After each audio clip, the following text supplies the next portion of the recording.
Daniels dreamed. The cognitive borderland her thoughts inhabited was profound, yet such distinctions were of no interest to her. What mattered was that the content meant contentment. Something traced its way across her lips. It was slim, fleshy, and the pressure it exerted was slight, enough to alert her. Recognizing it, she smiled before opening her eyes. The usual slight downturn of her mouth was subsumed in a smile. A familiar face hovered above hers. She knew every pore, every crease, every line in it. There weren't many of the latter, but she wouldn't have minded had there been a few more. They would come with time, though. More than likely, she would be responsible for some of them, she knew. That was just reality. Real life. It was something she looked forward to, a bit of mutual countenance inscribing. Part of me in your face, part of you in mine. Living together, growing together, wife, husband, and eventually, children. Smooth visage and all, Jacob leaned a little closer and kissed her. "Morning," he said. "I moved the chimney." Information, but hardly news. With a groan, she smiled anew and tried to entomb herself under the pillows. Grinning, he pushed them aside. She blinked, her wide brown eyes gazing affectionately into his. They dominated a face that was girlish yet serious, framed by neatly clipped bangs that covered her forehead and a very slightly cleft chin. Though she had the aspect of someone who was often thinking of something else, she was very much alert to her surroundings. "Come on, sleepyhead, you have to see this." Holding a small cube, he rubbed one discolored side. A three-dimensional image sprang to life from within, expanding in front of them. It appeared perfectly solid. Holding the cube in one hand, he used his other to manipulate the image of a modest structure, sometimes rotating it to provide a different angle, at others zooming to the interior, and then out again.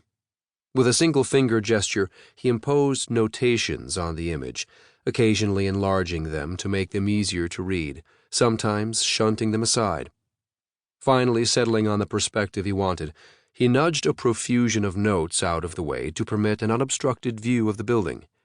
His excitement was barely restrained. Look, I moved it from the southwest corner to the northwest corner. Looks better there, right? And if we ever actually have to use it for heating, the airflow will be better from the northwest." Her expression one of resigned amusement. She shook her head a couple of times, clutching one pillow while gazing up at him. "You did not wake me up for that," she said. "Tell me you did not wake me up for that." "And I made coffee," he added by way of atonement. "And it's snowing." She sighed, momentarily buried her face in the pillow, and then rolled out of the bed. He would have brought the coffee to her as she asked, but somehow his version of the ancient brew was never quite right, easier to prepare it herself. A glance out the window showed that it was indeed snowing. Large, fat flakes accumulated on the sharp angles of tall buildings outside, softening the normally bleak cityscape. The metropolis was tired, spiritless, all but visibly sagging. Unable to avoid the weather, a few pedestrians slogged their way along the sidewalks, not talking, not looking up, not communicating with their neighbors. Their perceptible gloom matched that of the surrounding structures.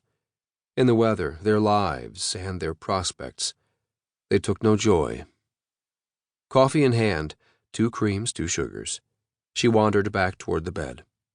Having appropriated her place, Jacob was lying on his back tinkering with the module's projection. As his index finger traced, bits and pieces of the cabin projection responded. "This is gonna be our home. The chimney location's important." He frowned. Wait, maybe it was better on the other side after all. Without having a proper picture of the actual surroundings, it's hard to tell. Airflow's important, but so's aesthetics. Only gonna build this once, so I have to get everything right the first time. She didn't interrupt, just sipped her coffee and watched him. He was so in love with his log cabin, and she was so in love with him. She could have spoken, could have voiced an opinion, if only to indicate that she was listening and paying attention. But she didn't want to interrupt, didn't want to break into his